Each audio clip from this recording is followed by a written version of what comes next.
We've got a stock that is losing quite a considerable amount of ground.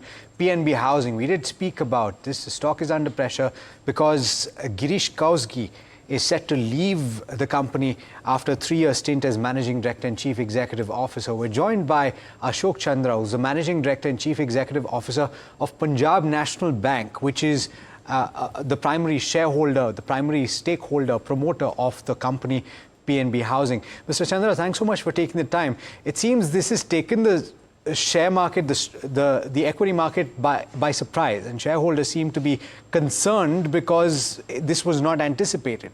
What has precipitated this exit? First of all, let me clarify the position. He has not been sent on leave. That is the first part I will clarify. He has put up his paper yesterday, and because of the family reasons, he wanted to move to Bangalore. That is the only reason for which he has put up his paper. Nothing more than that we should read in that. And he has put up the paper in the NRC yesterday, and the board also, they have discussed the PNB Housing, PNB HFL. And they have seized the matter now, and they are engaging the HR firm for finding out the new CEO for the company. More than that, nothing is there to read in this entire episode. Got it. Mr. Chandra, it's also some concern that the street has is we've had a slew of private equity investors which had come in to the organization. PNB had taken a bit of a back seat as well with regard to running PNB Housing. Does that at all change in terms of status? Sorry, this is Harsh joining in. Does that at all change in terms of status? How should one look at PNB Housing, and how does PNB look at PNB Housing now? Give us that perspective. No. This is one of the subsidiaries of PNB. We have 28% equity share in this company, and we have firm belief that company is doing well and will continue to do well. We don't have any concern about it, and that is the reason. If you see our shareholding, we have not diluted even a single percentage share in this particular company for the last many years. And we are going to continue to hold our share in this particular company. So that should give comfort to other investors also. So sir, there is no... More than that, I don't see any challenge that in the particular company. Got it. Sir, with regard to the concerns of the street, because Mr. Kousgi has been driving both the turnaround at PNB Housing as well as the strategy going forward as well. What changes from that perspective? Because his leadership was instrumental from that angle. What changes from that perspective? Give us your view. See, the present MD who has put up his paper, he is there in this company for the last 2.5 years only. And yes, the company has done very well. He has contributed a lot to the growth and value creation for this particular company. But this company is there for a long time, and we have seen so many CEOs coming, and they are contributing a lot. So already board of PNB HFL and the NRC, they will be looking for some good CEO. And let us wait and see that how the new appointment happens. And I think then we will talk about what is the strategy, what this company is going to do that. See, we as a promoter, and we do not interfere in any functioning day-to-day activity of the company. We always maintain the arm's length with this particular company. So we are one of the promoters, and we just, our board members are there from our side. They participate in all those discussions. Mr. Chandra, I'm just speaking for your shareholders, or rather the other shareholders of PNB Housing. Yes.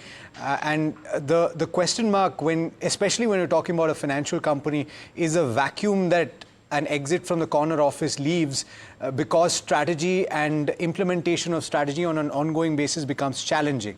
So how quickly do you anticipate that gulf is going to be filled?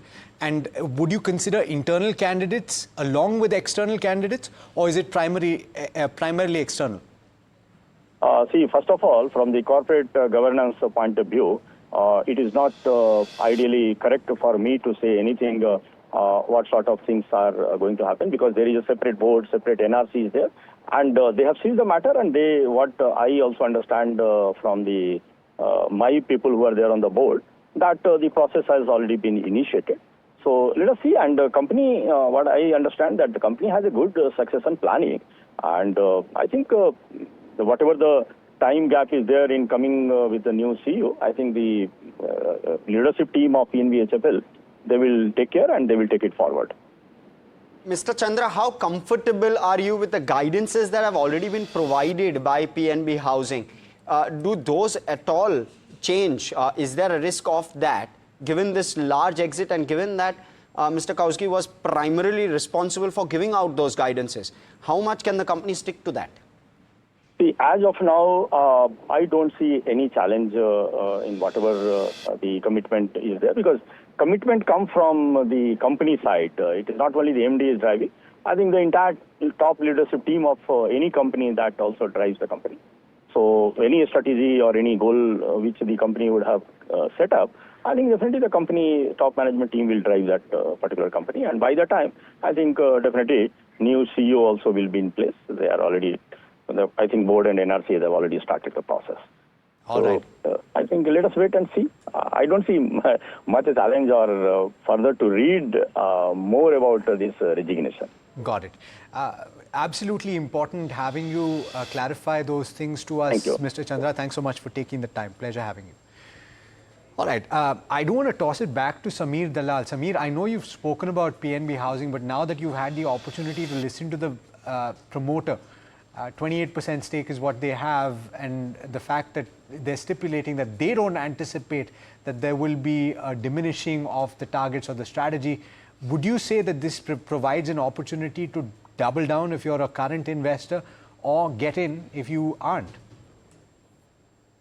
So, look, if you're looking at PNB in isolation, yes, I think it's something you can take a further investment in, because at the end of the day, housing finance is probably one of the most secure forms of lending. Now, look, in a housing finance company, there are three primary kinds of loans that you can make. One is the retail loan, which is the end customer. Second is loan against property, which is some business purposes, but you use the property as collateral. And the third is you lend to the developer loans. Now, what the new management that has to come in will decide what percentage of his loans he wants to LAP, which have slightly higher yields, what percentage he wants to developer loans, which have the highest yield. That will determine the yield and the spreads that they can make. And based on that, sometimes what happens is there could be NPAs. Now, NPAs in LAP and in developer loans can be higher. So what we need to see per se is what the next strategy is going to be driven from. But like I told you earlier, I don't see anyone coming in and saying that, look, I want to not be able to grow at the rate that has been committed. Even the board that is there, a lot of these guidances are obviously put in front of the board before they're put out in the public. So the board is also going to ensure that the next person that comes in will be able to deliver what the board is also looking to get. So I don't see it as a major problem. In isolation, I would add on to PNB, but like I discussed, because there's a gambit of other stocks, is PNB our top pick in the space? No, it's not. But if you are solely interested in PNB, please go ahead and buy. There's no problems with that. All right. So that's a comprehensive view on PNB Housing.